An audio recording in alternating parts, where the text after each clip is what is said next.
그분은 다 자기한테 도와달라고만 하고 도와주는 사람이 하나도 없고요. 이용을 당하면서도 뭔가 뜻이 있지 않을까? 선생님 걔 사실 호구예요. 그럴 때는요, 대답을 많이 하지 마시고 바로 이렇게 가시면 돼요. 그 사람이 오히려 변명하게 될 수 있어요. 큰 소리를 얘기하지 않아도 그 사람이 대답을 하면서 이 사람이 만만한 사람은 아니네. 이것은 내가 너의 의도를 다 알고 있다. 이런 뜻입니다. 안녕하세요, 여러분.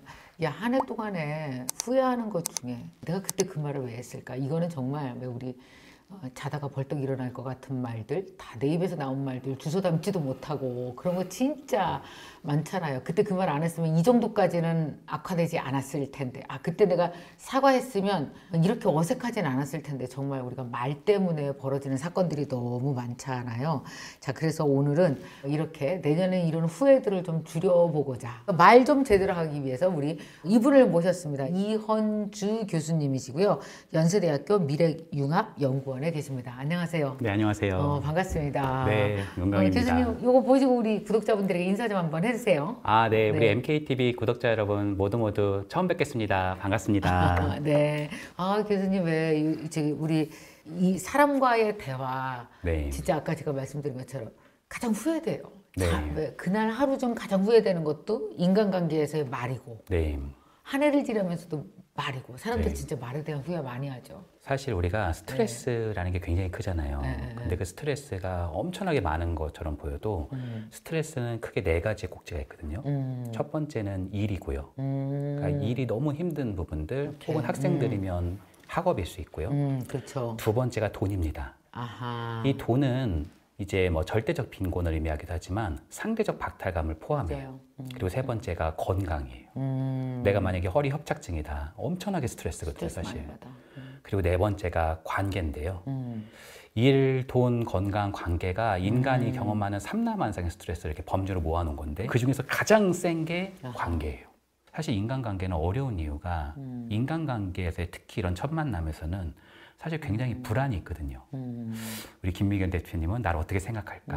내가 이 말을 하면 또 어떻게 그걸 받아들일까? 이런 게 되게 좀 저는 입장에서는 불안하기도 하고 걱정되기도 하고 그래서 저 역시 인간관계가 어렵고 맞아. 그럼에도 불구하고 이런 영상을 우리가 보는 까닭은 내가 왜 그때 그 말을 했지? 우리가 그 후회를 하라는 게 아니라 그 말을 통해서 혹은 내가 이런 행동을 통해서 무엇을 배웠지? 맞아. 소위 인간관계를 마스터하기 위함이 아니라 좀 더 나은 인간관계를 위해서 우리가 근접하기 위함이다. 이렇게 말씀드릴 수도 있을 것 같아요. 자, 그럼 먼저 우리 이 얘기 좀 나눠봤으면 좋겠어요. 한국 사람들 직장에서 네. 혹은 젊은 친구들끼리 가장 많이 하는 인간관계 갈등 중에 하나가 네. 쟤는 나한테 무례해. 아, 나를 무시했어? 무례해. 이런 말을 진짜 많이 듣거든요. 네. 진짜 왜 이렇게 실제로 무례한 사람들이 많이 있죠?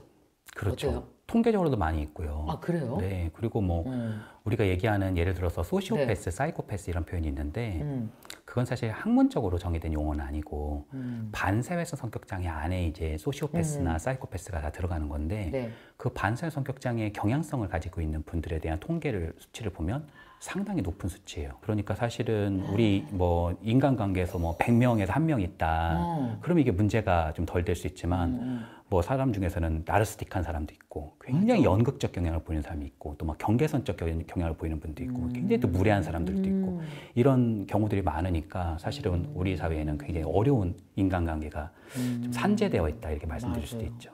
한국 사람들이 왜 이렇게 하는 무례한 질문 네. 베스트가 있어요? 몇 가지 베스트 3, 베스트 4 이런 게 있어요?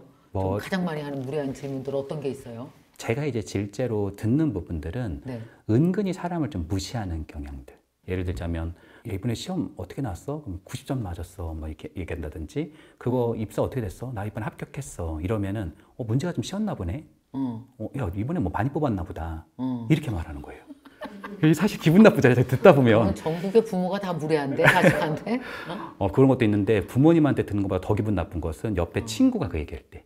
야, 그 시험 쉬었나 보네? 그리고 웃는 거예요. 좀 문제 있다. 지가 낳았어, 키웠어, 돈을 줬어. 그렇죠. 그래서 제가 좀 화가 난 듯한 표정을 지으면 웃으면서 야, 농담이야, 농담. 이렇게 삐졌냐? 더 얄미워. 네. 이런 걸 갖고 너는 화를 내니 이렇게. 네. 나만 갑자기 이상한 사람 되고 예민한 사람이 돼버리는. 그렇지. 그러니까 은근히 나를 무시하는데 그게 명확하게 보이지 않는 부분들. 이렇게 얘기하는 경우들이 있고요. 두 번째는 은근히 무시하는 사람들이 있어. 네, 두 번째는 막 뭐가 있냐면 이런 질문을 왜 하지 할 정도로 계속 물어보는 분들. 예를 들자면 어디 살아요? 그럼 뭐 마포에 사는데요. 그러면 그 어디 아파트 어디예요? 그럼 아파트 어디라고 그러면 어머머머머. 그럼 뭐 자가예요? 뭐 미쳤나 전사예요? 봐. 반전세예요? 사적인 거를 깊게 물어봐. 네, 그리고 연봉이 뭐냐? 그리고 뭐 결혼은 했냐? 결혼은 그럼 나이가 어떻게 되냐? 그럼 남자친구가 있는데 왜 아직도 결혼을 안 했냐? 잠깐만, 이거 지금 떨리는 60대 많아. 이거 60대들은 이걸 무례하다고 네. 생각하지 않고 관심으로 질문해. 네. 그리고 좀 눈치가 있으면 이 질문했을 때 대답을 좀 회피하거나 딴 얘기를 하면은 얼른 알아듣고 그런 얘기를 더 이상 안 해야 되잖아. 네. 근데 싫어하는 거를 느끼면서도 자꾸 질문하면 안 되지. 그렇죠. 사실요, 그게 관심의 표현이거나 아니면은 좀 나한테 이제 뭔가 호기심의 표현이긴 한데, 네. 내가 그 질문에 대해서 꼭 답변을 해야 되나? 혹은 내가 그 질문에 대해서 조금 좀 압박감이나 부담감을 느끼는데, 그럴 때는 한 가지 좋은 방법이 있습니다. 어떻게 하면 돼요? 그냥 똑같은 답을 그냥 계속하면 돼요. 어떻게? 예를 들어서 어디 살아요? 내가 그러면 물어볼게. 어디 사세요? 네, 마포에 삽니다. 거기 요새 아파트 값이 엄청 올랐대던데 샀어요, 집을? 아, 네, 마포에 아파트에 잘 살고 있어요. 그러면 이제 눈치채야 된다. 그게 불편하다는 신호예요. 맞아. 네. 불편할 땐 사람들이 비슷하게 같이 똑같은 말을 반복해. 네. 어. 그냥 내가 했던 말을 반복해서 하다 보면 그 사람도 그 말이 별로 이렇게 대답하기 별로 좋아하지 않는구나, 이걸 네. 느낄 수 있다는 거죠. 자, 이제 이외에도 대화를 하다 보면 뭐 이런 사람 있잖아. 이 사람이랑 진짜 대화하기 싫어. 대화하기 싫어서 그 사람이 보자 그러면 가슴이 두근거린다. 네. 진짜 이렇게 대화하고 싶지 않은 사람들의 패턴이 있어요. 인간관계를 너무 옳고 그름으로 만나시려고 하는 분들인 것 같아요. 그러니까 항상 뭐가 맞고 뭐가 틀리고 뭘 자꾸 분석해주고 뭔가 자기 말을 다 연설을 들어야 되고, 그러니까 인간관계를 굉장히 옳고 그름을 항상 만드는 분들.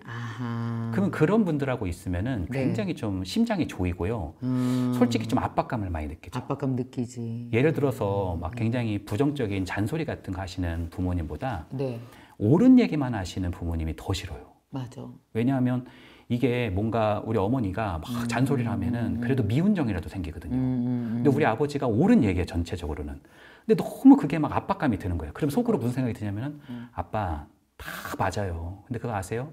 아니, 아빠하고 있으면 진짜 숨 막혀요. 맞아. 인간관계는 소위 그 사람이 옳다고 내가 여기는 인식 안에서만 가능하다고 생각합니다. 맞아요. 그러니까 진짜 맞는 말씀이에요. 저도 사실 제가 만나는 내담자분들 중에 저를 제대로 한번 분석해보고 싶다. 저의 심리 구조를 알고 싶다. 그렇다고 해서 제가 막 심리 구조를 정확하게 명명백백 막 알려드리면 그분이 좋아하시지 않거든요. 안 좋아해. 오히려 나를 잃어버렸다, 나에 대해서 알고 싶다라는 말은 내가 이 안에서 나를 좀 케어받고 싶다, 그렇게 알아들어야지 사실은 그분을 객관적으로 내가 뭔가 분석해 주는 것은 아닐 수 있다. 그럼 사실상 큰 도움은 안 되잖아. 근데 어떤 면에서는 내가 가지고 있는 결핍, 구멍감에 어떤 면에서는 그게 충분히 돌봐지고 케어되는 그 느낌 자체가 그 사람에게 충분한 치유감을 많이 좀 증진시킵니다. 그럼 우선은 그게 먼저 돼야 되겠네. 훨씬 중요한 일이라고 할 수 있겠죠. 이거는 그럼 우리가 부모가 자식이랑 대화할 때도 되게 중요하네요. 그러니까 부모님께서 훈육을 하지 말라는 거냐 이럴 수도 있는데 아니죠. 훈육도 필요하죠. 근데 그렇지. 다정함과 단호함이라고 하는 그 두 가지 기둥 중에 다정함을 항상 먼저 쓰는 것을 추천해요. 맞아요. 예를 들어서 동생하고 만약에 싸웠어요. 그래서 동생을 한 대 쥐어박은 거예요. 그럼 너 엄마가 너 깡패야? 너 그렇게 하지 말랬지. 이러고 얘를 막 때리면은 얘는 이제 굉장히 그 안에서 막 모멸감을 느낄 수도 있고 굉장히 상처가 될 수 있거든요. 그럴 때는 따로 떨어뜨려서 언니를 데리고 가서 그 사정을 한번 들어보는 거예요. 왜 동생을 때리게 됐는지. 그러면은 엄마 하나도 모르지 현아가 내 물건 다 가져가다가 낙서하고 막 저번에는 화장실에다 버리고 막 걔 하나도 모르지. 걔 원래 그런 애야. 그래서 내가 이번에도 엄마한테 이런 데까 일러 내가 한번 쥐어 박은 거야. 그런 얘기가 이제 나오기 시작하면 공감할 만하잖아요. 그럼 그거를 다정하게 공감할 수 있죠. 야, 엄마 같아서도 그렇게 하면 너무너무 화가 날 것 같아. 이렇게 얘기하면 그 아이가 조금 누그러져요. 그리고 그 아이의 마음에 어떤 연결성을 지닌 채로 어떤 면에서는 그럼에도 불구하고 동생을 오케이. 머리를 이렇게 쥐어박는 건 나쁜 행동이야 라고 표현하는 것이 그 아이에게 더 스며들어 갈 수 있는 포인트가 된다는 거죠. 진짜 그 중요한 연결성이라는 말이 되게 중요하네요. 네. 연결 없이 얘기하면 진짜 소용이 없어. 그렇죠. 먹히지도 않아 어차피. 네. 되게 중요하네요. 그러면은 사람들과 이렇게 대화할 때 보면은 경청도 안 하고 아까 말씀하신 것처럼 막 연설형으로 막 다 가르치려고 하고 네. 아니면 그 사람에 대해서 공감하지 않고 이러는 사람들은 왜 그러는 걸까요? 어떤 면에서는 그분들은 많은 경우에는 다른 네. 사람을 빠르게 판단해 버립니다. 아, 네, 쟤는 네. 경험이 좀 적어. 아유, 쟤는 조금 이기적이야. 아우, 쟤는 왜 이렇게 게으르지? 이렇게 판단이 되면은 자기도 모르게 듣지 않고요. 이미 판단이 끝났기 때문에. 판단이 끝났네. 그렇죠. 나는 이제 얘기할 때가 잘 들어봐라. 이렇게 가는 경우들이 되게 좀 많은 것 같아요. 그래서 오히려 그때 더 주의해야 되는 것은 내가 뭔가를 많이 아는 것 같아도 나는 그 사람에 대해서 잘 모른다. 그러니까 예를 들어서 만약에 어떤 엄마가 왔어요. 근데 우리 아이가 요즘에 학교도 안 가고 친구는 도대체 얘는 거의 뭐 무슨 막 카톡 수준을 못 더니 거의 얘는 거의 난리 난 것 같더라고요. 그렇죠. 얘 어떻게 하면 좋을지 모르겠어요 하면서 펑펑 우시는 분이 있으면 그거를 들을 때 아, 이 어머니 지금 뭔가 아이가 지금 사춘기인가 보다. 아이가 뭐 어떤 다른 게 있나 보다. 이렇게 생각하는 게 아니라 사실은 뭘 물어봐야 되는 게 필요할 수 있냐면 우리 아이가 언제부터 그런 모습이 좀 보였었어요? 라고 이렇게 물어봐 주는 것은 그 아이가 원래 착했는데 그러한 지점으로 넘어가게 만드는 변곡점을 딱 들여다볼 수 있는 좋은 지점이 되죠. 그러니까 우리 아이가 왜 그렇게 좀 바뀌게 됐을까 하고 하는 지점을 내가 면밀하게 보는 것은 그 아이를 이해하는 폭을 훨씬 더 넓힐 수 있다. 이렇게 말씀드릴 수 있겠네요. 좋습니다. 자, 또 이것도 한번 얘기해 봤으면 좋겠어요. 네. 솔직히 말하겠는데 네. 정말 이 솔직함의 무례함을 어떻게 처리해야 될지 모르겠어요. 네. 내가 솔직히 너한테 이런 얘기는 안 하려고 그러는데 하지 마 그럼. 네. 근데 왜 이 솔직하다라는 전제하에 네. 정말 왜 까면 안 되는 거, 네, 그 사람한테 얘기하면 안 되는 거, 네. 막 이런 것들을 막 치고 들어올 때가 있잖아요. 그렇죠. 이 솔직한 사람들을 어떻게 상대해야 됩니까? 이게 참 어떤 면에서 솔직을 가장한 직설적인 건데 이게 솔직하다고 그래서 그 사람의 그림자를 다 얘기할 필요가 있는 거 아니거든요. 맞아요. 그리고 내가 보는 그 그림자가 진짜 맞는 것도 아닐 수도 있고 그러니까 솔직하다고 하는 것은 그 사람의 어떤 면에서는 긍정적 포인트를 함께 말할 수도 있는 건데 사람에게 빛과 그림자가 있으니까 근데 그걸 막 자기 하고 싶은 얘기를 브레이크 없이 그냥 나가는 분들이 있어요. 솔직한데 브레이크 없어. 네. 어허. 그냥 말하는 대로 나가는 거예요. 솔직 엑셀레이터 네. 훅 밟아버리네. 네. 아까 그 얘기하는 거 보니까 약간 너 개그맨 같더라? 이렇게 말하면 이게 무슨 얘기지? 약간 이런 느낌이 든. 이게 뭐 농담일 수도 있고 뭐 한두 번 했을 때 우리가 무조건 이제 대처하지는 않아도 되는데 이게 좀 반복되다 보면 이 사람이 나를 아껴서 그 말을 하는 건지 아니면 나를 이런 말과 함께 나를 좀 시기하고 질투하고 나를 싫어서 그렇게 하는지는 시간의 너비 속에서 좀 보입니다. 더 나아가서 그 사람이 약간 편집적인 사람이라 모두에게 그러는 거가 아니라 나한테만 유독 그런다. 그래서 사실 이거 좀 문제가 있는 거거든요.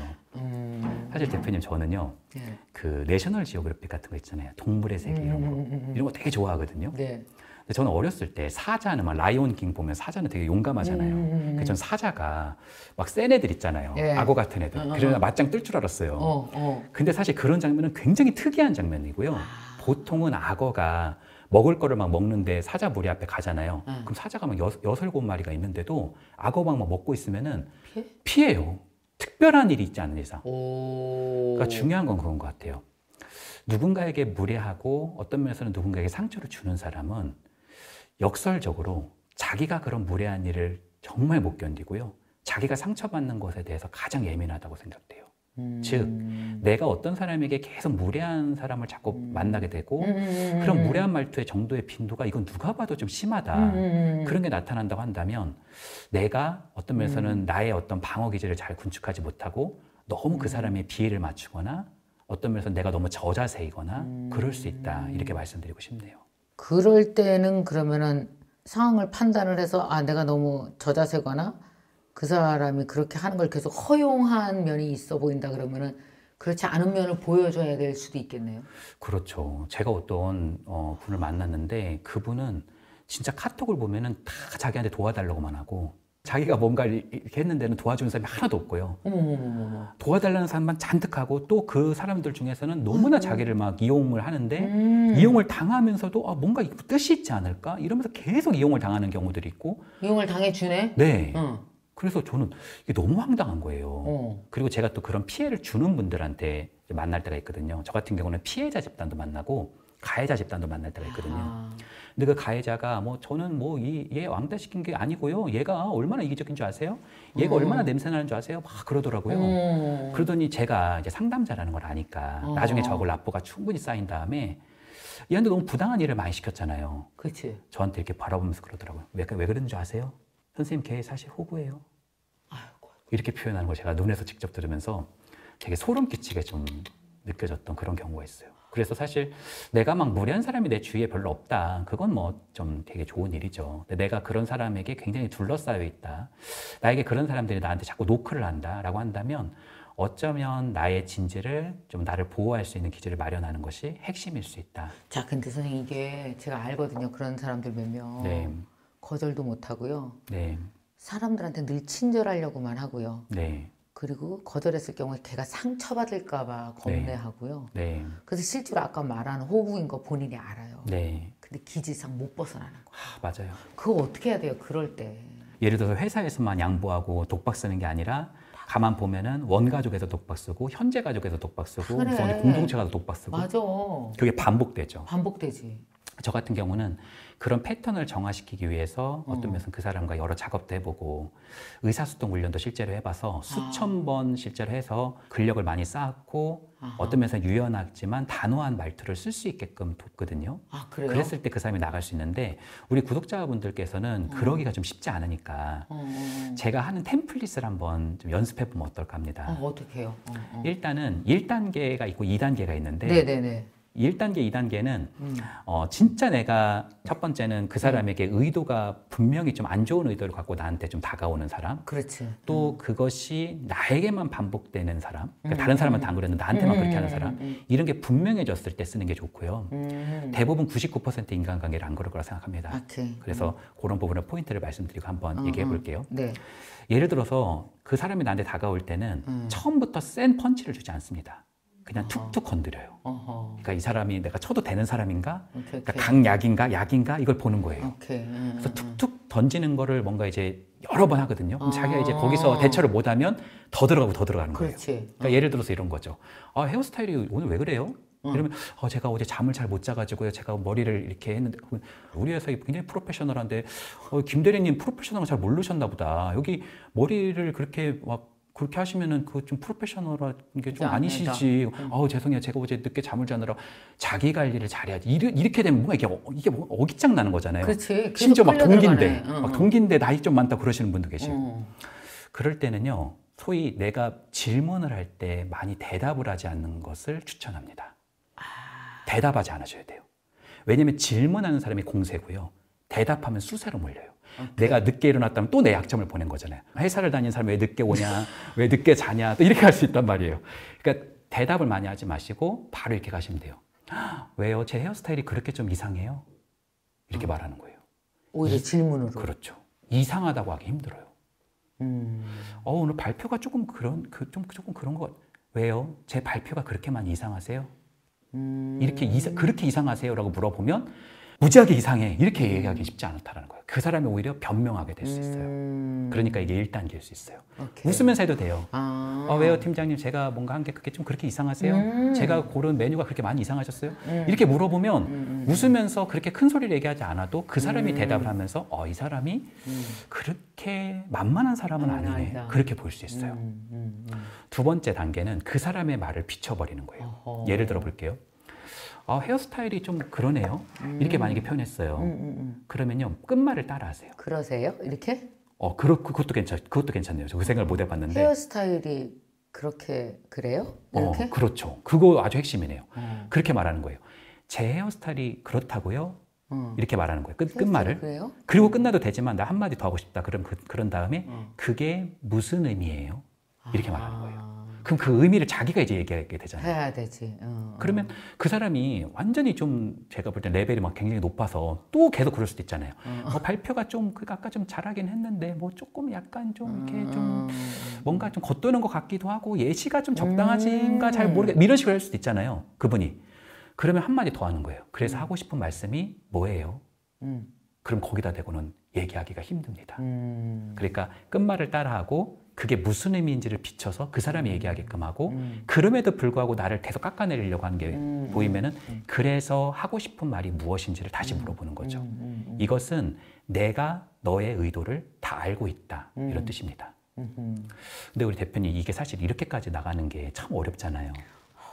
사실은요 이렇게 해도 못한다는 걸 잘 알고 있어요. 맞아. 워낙 제가 만나는 분들이 그런 분들이 많아요. 그리고 사실 그런 대답을 할 수 있는 분들이면 그런 걸 보통 안 겪고 안 오셨겠죠. 겪어. 그래서 그러니까. 제가 예방이 더 중요하다고 항상 얘기를 합니다. 왜 사자가 아까 동물의 세계로 가보면 아이고. 사자가 왜 얼룩말 같은 거 잡아먹고 할 때 얼룩말 중에서도 제일 약한 애를 잡아먹거든요. 그러니까 악어는 말할 것도 없고요. 얼룩말을 잡아먹어도 새끼 거기서 뭐 상처난 아 거 그래? 아, 그런 거 잡아먹는단 치사한 말이에요. 것들. 그러니까 우리가 왜 학교 짱들 보면은 뭔가 막 학교 짱이 같은 막 옆에 있는 짱이랑 막 붙어서 싸울 것 같은데 대부분은 그러지 않고 가장 약한 사람에게 그것이 반복되는 경우가 많거든요. 그렇다고 해도 내가 뭐 태권도 다니고 뭐 싸움을 잘할 필요는 없고요. 이렇게 하면 됩니다. 내가 싸움을 잘하지 않아도 되고 내 분야에 대해서 약간의 어떤 확신이 있으면 돼요. 예를 들면 고등학교를 다닌다. 그러면 내가 싸움은 잘 못한다 하더라도 내가 어떤 방송 동아리에서 열심히 해보는 거예요. 내가 검도를 열심히 하는 거예요. 그러니까 내 분야에서 내가 공부를 열심히 해보는 거예요. 내 분야에서 확신이 있고 어느 정도의 효능감을 가지고 있다고 생각하는 사람들은 건들지 않는다는 거예요. 아 그런 게 있어? 네. 그러니까 얘기할 때도 그게 맞는 것 같기도 하고요. 저 잘 모르겠어요. 이러면은 이게 뭔가 더 뭐라고 하고 싶어진다는 거죠. 제가 완전 틀릴 수도 있는 것 같은데 저는 이렇게 봤거든요. 이렇게 좀 확신하게 얘기해 볼 수 있는 습관이 되게 필요할 수 있다는 거예요.